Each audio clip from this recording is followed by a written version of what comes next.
Welcome to the RNDUP episode 24. We corral all the freshest news stories and bring it to you live every Thursday at 5 p.m. from downtown Canada. This week we have Halo Infinite multiplayer details, Xbox integration with Windows 11, the rumored date for Sony's State of Play, and much more. Thank you again for the click, and I stream from Tuesday to Thursday at 5 p.m. Follow me on Twitter and Instagram at Colt_Drake41 and enjoy the video. Halo Infinite's first multiplayer season will be themed around Reach. Okay. So I'm excited now that they've finally re-revealed Halo Infinite. So now there's going to be a lot more information coming out week to week, month to month, you know. So we found out about the first season. So Halo Infinite's first multiplayer season will be themed around Halo Heroes of Reach, which makes sense because that was technically the first game in the whole series in terms of the storyline. Like obviously Halo 1 was the original game. But Halo Reach was the first in the entire storyline of the games. It was a prequel to Halo 1, 2, and 3. So, the news was revealed in this month's Inside Infinite blog over in Halo website, Waypoint website. Halo Infinite's head of creative, Joe Staten, centered the idea that as well as Master Chief 343 wants you, the player, to feel at the very heart of the Halo universe. So, I kind of like this idea of having the different games come in and like bring assets from those games. Like if you notice the shotgun, the Halo 1, 2, and 3 shotgun is not in Halo Infinite. It's a new version of the shotgun called the Bull. I think it's called the Bullfrog or the Bulldog. I forget the name. It's a different kind of shotgun. But seeing that, you know how Modern Warfare, they bring in new guns from old games, why not do the same thing in in Halo Infinite? You have these new guns that come in that change up, like then they'll have new attachments like that. They could do a lot of cool stuff like that. Like if they add the assault rifle from Halo Reach, might be different from the assault rifle from Halo Infinite, and then they had the assault rifle from Halo 1, and make it a little more customizable. I think that'd be really interesting. I'm not too sure if they have gun customization in terms of like scopes and stuff like that. I don't think they've announced that, but I know they've announced different skins for Halo Infinite. But that would be really cool. So maybe next season will be Halo 1 style armor. So you'll have the Halo 1 style visor. I think that would be really cool. Part of this push is to make players part of the story. We'll begin with the launch of Halo for this first multiplayer season, which 343 is calling Heroes Reach. At the center of our plans is a goal to deeply root your multiplayer character in the larger Halo universe. Give them a vital, active role in the Halo story moving forward. Sustain. 343 isn't ready to share all the details on how it plans to implement this, but they did share why it's calling the first season Heroes Reach. Reach has a rich history. Obviously, Reach I think is one of the better Halo games in my opinion, because it just links so well with the original Halo. Like literally the way, I don't want to spoil it, but the way Reach ends, it like leads directly into Halo 1. It's kind of like did you guys ever see was it Rogue One? Like Rogue One, like literally the end of Rogue One is the starting of A New Hope episode 4. So it's kind of like that. It's a very like closely connected property. Spartan's preparing to wrestle with the perils of mysteries of the galaxy that has fundamentally changed after the events of Halo 5. Halo Infinite's multiplayer season takes place at a transformational moment in Halo history, at the pivot point from one generation of heroes to the next. Now I think about it, it's been so long since the Halo came out. Halo 5 was 2015. I don't even think they had seasons back then. I think it was like, Fortnite that really started this whole season thing? Where like they had different content, the battle pass. So they've been gone for a while. They've been out of the first-person shooter game. So they have to catch up in terms of, making good content, making good free-to-play content, making good seasons, keeping the game updated and fresh, adding new customization, all that stuff. So they have a lot to catch up to. In the moment, your multiplayer heroes is waiting just off stage, geared up for battle and ready to spring into action, Staten said. And their epic story has yet to be told. How cryptic. From Staten's description, it seems like the first season will be a reflective look backwards, an event of Reach, its generation of heroes at a period of time beyond the events of Halo 5. It appears to be a starting point to set a new set of heroes. A multiplayer Spartan is in the narrative that will develop as 343 post-launch support to Halo Infinite. So obviously, I think for the second season, they might go Halo 1, second season Halo 1, season 3 Halo 2, That would be really cool. I can't wait till they get to Halo 2. We'll have maybe in Halo when they get to Halo 2 they'll add elites or like even brutes as like your secondary character. Like Call of Duty, they have like I don't know what they call it, the good guys and the bad guys. They have different names. Oh, they have like it's like the Warsaw Pact and then NATO. So like so they'll have the Spartans and they'll have like the brutes and the elites on one side. You can choose. Because right now I think it's only Spartan on Spartan action. I think the elites are pretty cool. I remember the Halo 2 design for the elite armor was really dope. I wouldn't mind playing as an elite, but obviously my first choice would be a Spartan. That's why they're picking Spartan first.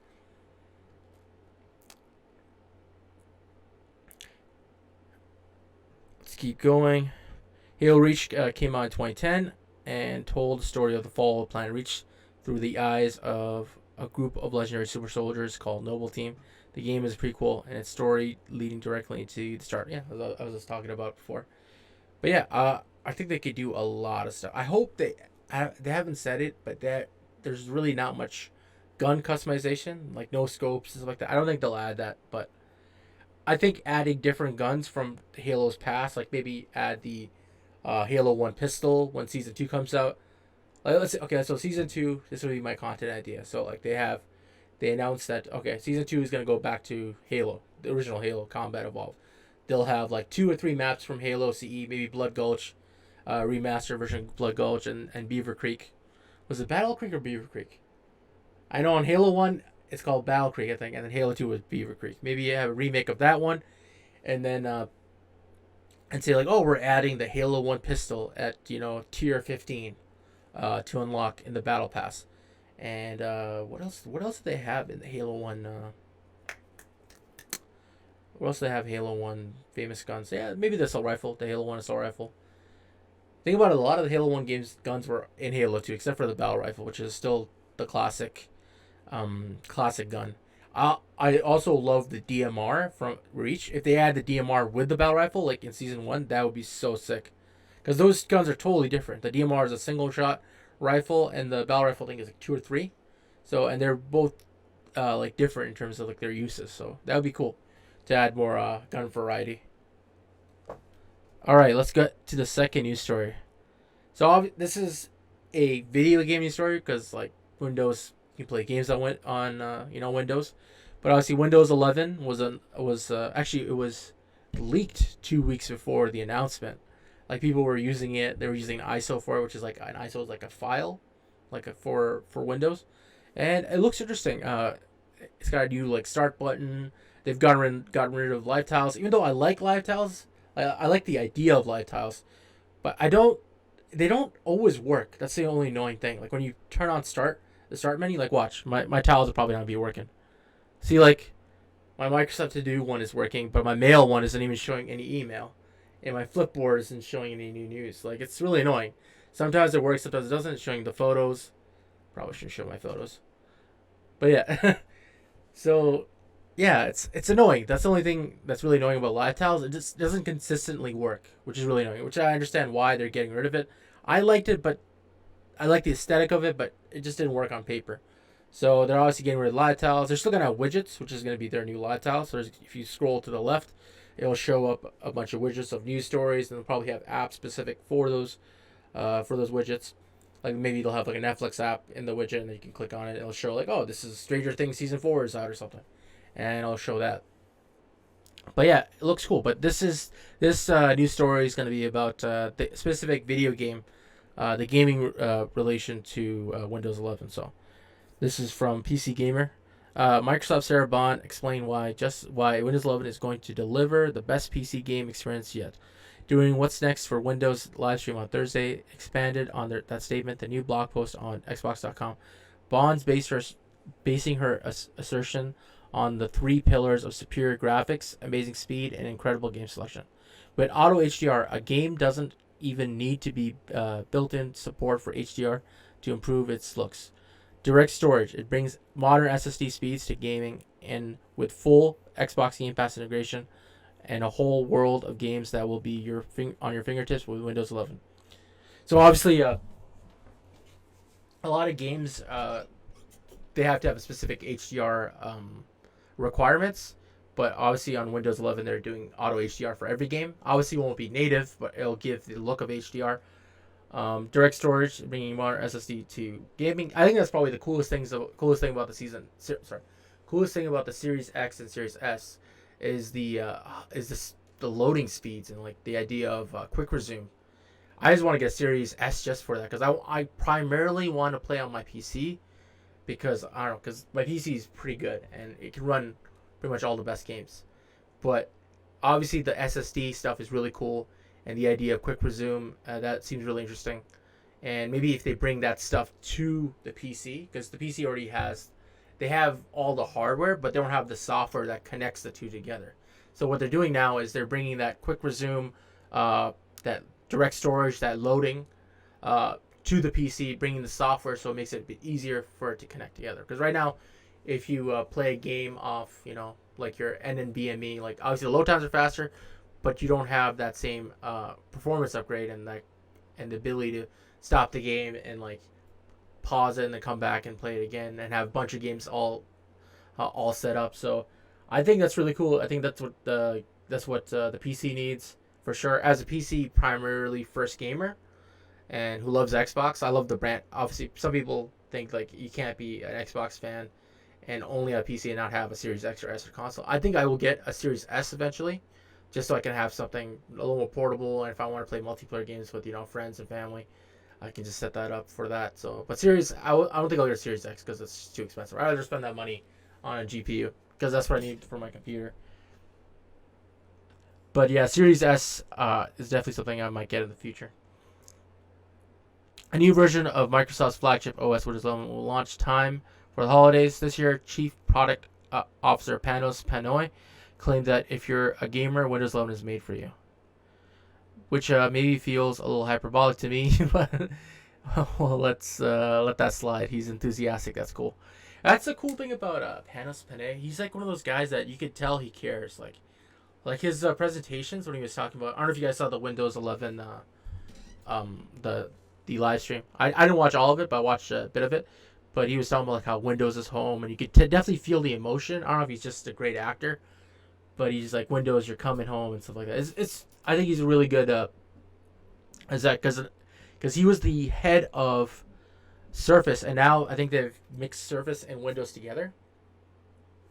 So now he's gonna be the head of both of those, which is good. And I've always liked the Surface devices. I never gotten one, but whenever I see a buddy with one, or like whenever I'm out and about, they look so sleek and nice. Especially the the Windows Pro. Was it the Surface Pro X? Those are really cool, like little devices. Let me keep going. So auto HDR, obviously it's a high dynamic range. I already went through this. So direct storage, amazing speed. Direct storage is another feature introduced with the latest console and leverages the power of and performance of NVMe SSDs to shunt access directly to the GPU, sidestepping any potential GPU bottleneck that might otherwise occur. This will only be available on Windows 11.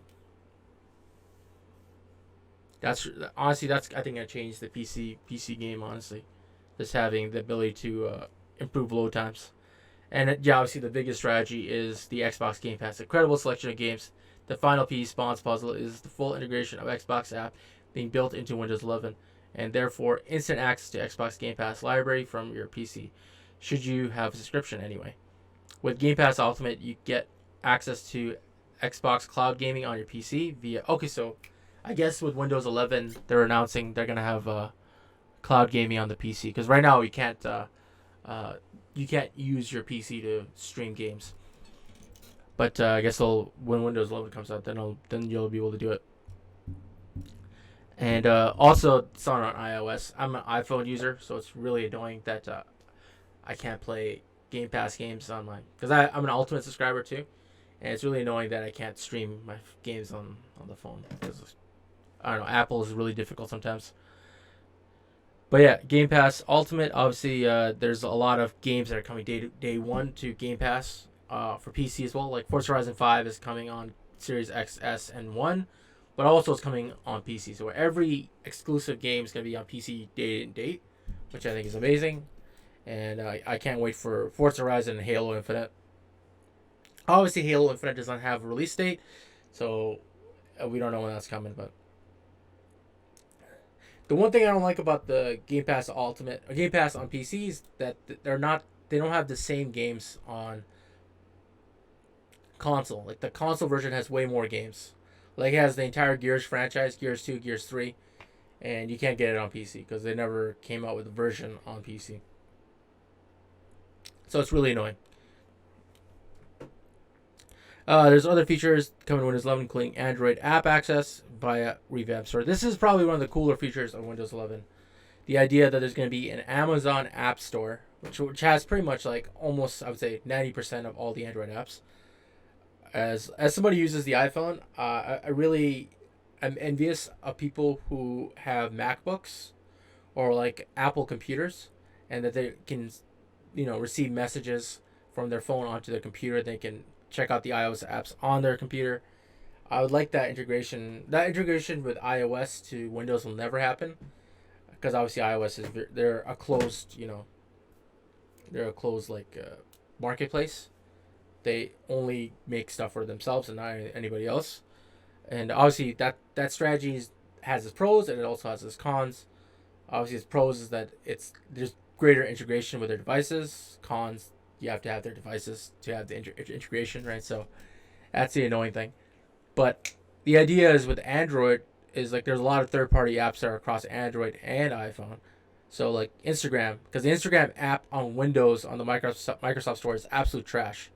It doesn't work properly at all. So like the idea of just like having the Android apps on my computer so I can just log into Instagram and have that pop up, or I can go onto my Fitbit app and check out my steps that I've taken for the day. So I think that's super cool as an iPhone user because then it just gives better integration. I think WhatsApp will have better integration too because I use WhatsApp a lot with messaging and stuff. So having the WhatsApp app on my phone, then instead of pulling on my phone and texting, I can just text on my computer.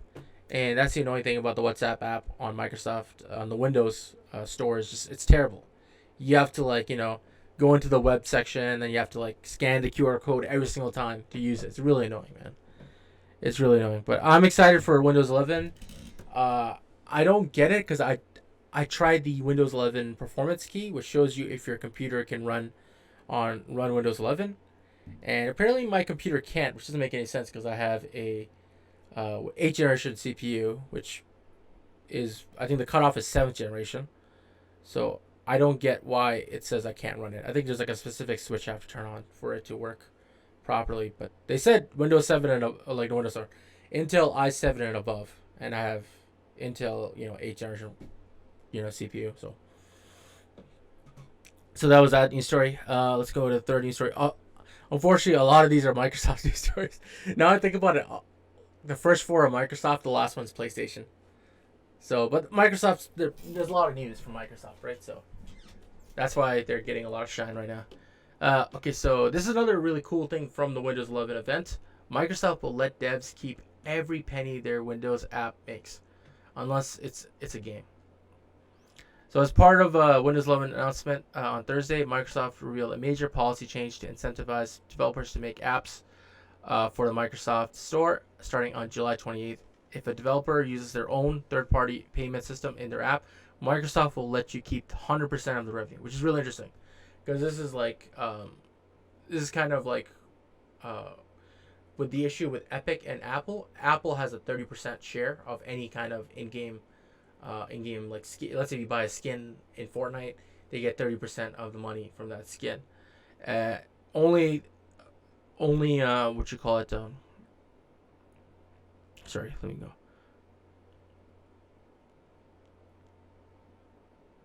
Only caveat is it doesn't apply to games, but the issue thing is it's only 12%. Microsoft only takes 12% of the take, which is very very low in terms of other companies. So obviously ongoing legal battle with Fortnite and Epic Games and Apple Maker. Microsoft is largely on the side of apps and games being different because its bottom line depends on it. Obviously, Microsoft is in.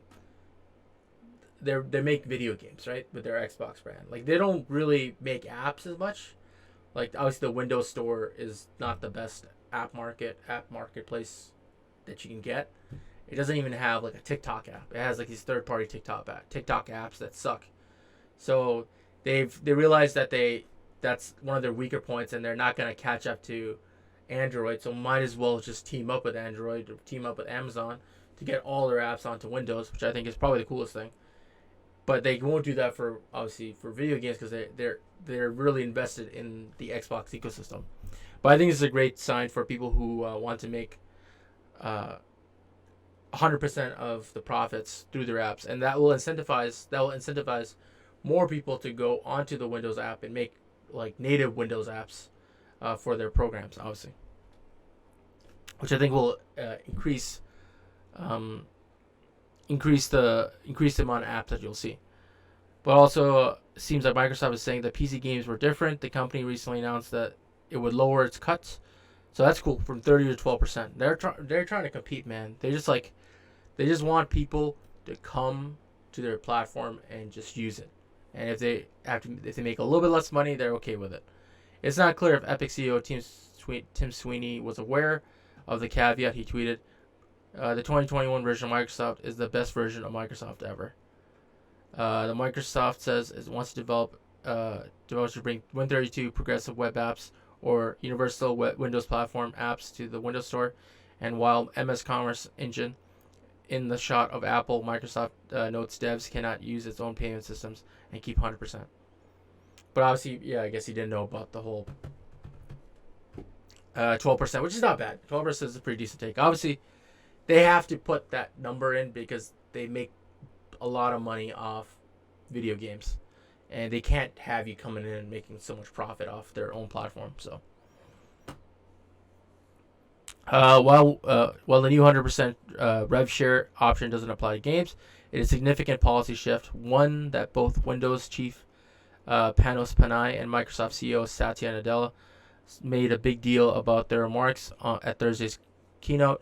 Now we just have to see if the new model is enticing enough to bring more developers to the Microsoft Store, and pressure will lead other platform owners like Apple and Google to make similar changes, which is good. It's throwing a little, throwing a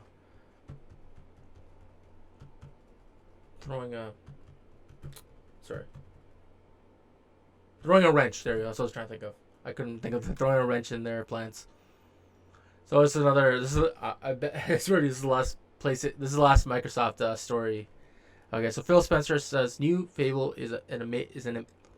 Sorry, I fucking can't talk right now. I've been talking for 36 minutes. Okay, Phil Spencer says the new Fable game is in amazing hands, really important to a lot of Xbox fans. Okay, this is from Game 4. When Xbox family confirmed the rumors that Playground Games was taking charge of the next Fable entry following the closure of Lionhead Studios, which is sad. Man, I was a huge fan of those Fable games. Fable 1, 2, and 3. 2 is my favorite. 2, I think, is the best version of them all. But yeah, I was excited. I was like obviously it was a CGI trailer, but we all knew. Like, if you follow this industry a lot, you hear about these rumors, you hear about these leaks that we knew that Playground's working on a Fable game for like at least a year.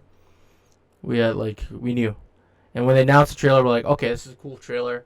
It showcases like the whimsical comedy of like British humor and stuff like that. The idea like the fairies walking around and then a frog eats it. So they get what Fable is, and I'm glad it's like a British team that's working on it, because you have to have that British humor to make a Fable game, in my opinion. Spencer sat down for a new episode of the Drop Frames podcast. He's on so many podcasts. That's what I like about him. He does a lot of podcasts, dude. When's the last time you saw Jim Ryan doing podcasts for PlayStation?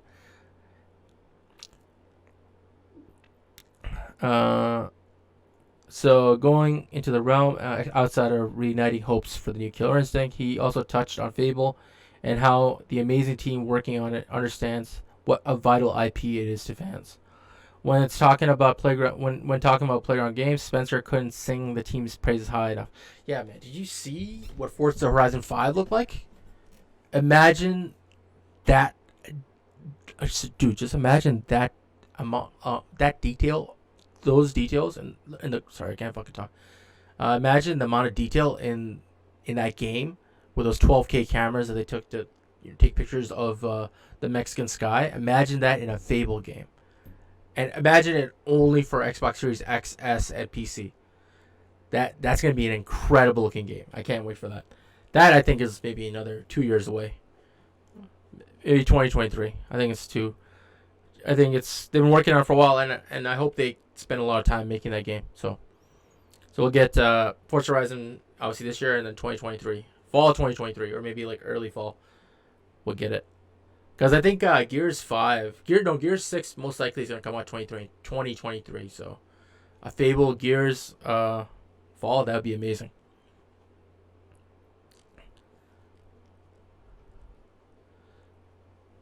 So only thing I can really say about Fable is is seeing the pedigree of the team at Playground and where they set the bar for themselves in building the game. I think that showed with Forza Horizon 5 that they had. I think people should just take confidence in the studio director Gavin Rayburn, and the team there has the same level of focus on doing something amazing with an IP that we know is really important to a lot of Xbox fans. So we can't wait to get to the show. We can't wait to get to show more. But the team is just amazing. It is honestly, Horizon 4 is the only Horizon game I've ever played. But I love that game. I put like hundreds of hours in that game. No Fable trailer, but we did get an extensive look at the upcoming Forza adventure, and to say was stunning would be a massive understatement. 100%, bro. Technology continues to grow in leaps and bounds, and seeing what the team is capable when it comes to environmental creation bodies, for the immersive open world they are crafting for Fable. That's insane, man. Yeah, I can't wait. That's gonna be an incredible game. I have high hopes for that game. Just give them 2023. Hopefully it doesn't come out next year, because obviously we have we have Starfield, which is another RPG, so we can't have too many RPGs coming out. Like, you gotta have one RPG a year. Like, you do. Actually, no, Avowed is also probably early in development. It might come out 2023. So they have so many RPGs in the works. It's insane, man. But yeah, I'm looking forward to it. I might check out this interview to see what else he talked about. So we are at the last news story. So this is obviously a PlayStation news story. It's been an Xbox love fest. I also like PlayStation. I used to have PS4. I sold it to get my PC over here, but I will get a PS5 eventually when the prices go down. PlayStation. So obviously the biggest thing is that PlayStation has been absent this entire year. The only thing they've really shown is Horizon Forbidden West. They haven't really had like a conference like they usually do every year. So that's what we're looking for. PlayStation State of Play is reportedly airing next month, according to French game sites. What is it with the French sites? They always leak everything.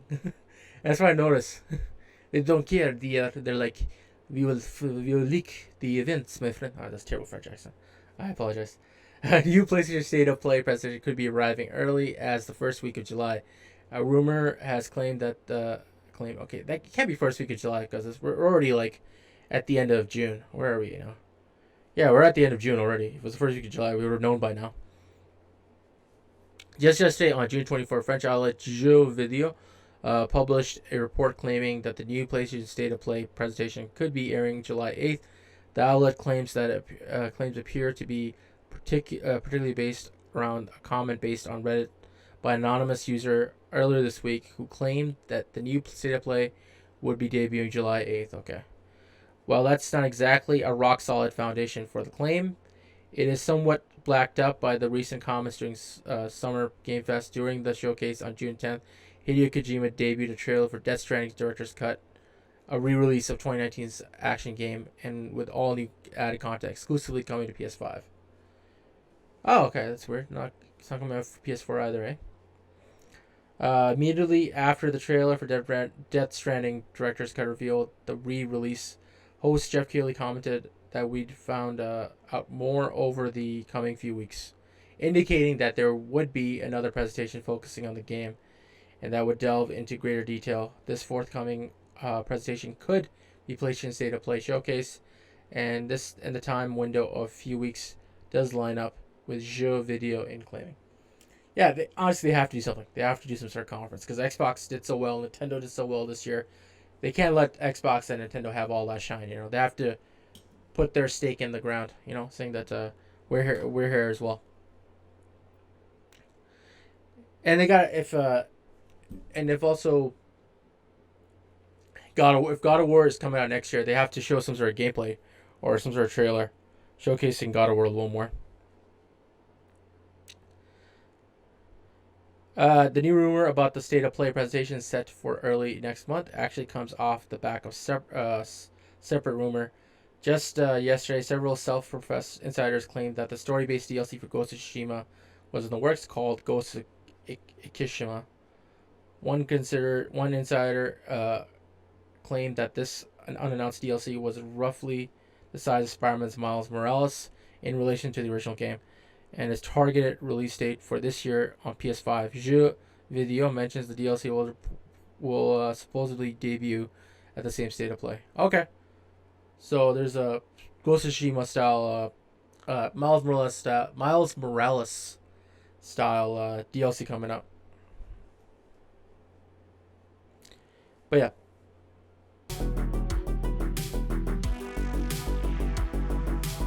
Thank you again for the click, and if you want to catch the roundup live, check it out on Thursdays at 5 p.m. on Twitch. Follow me on Twitter and Instagram at Cole_Drake41, and you guys have an amazing day.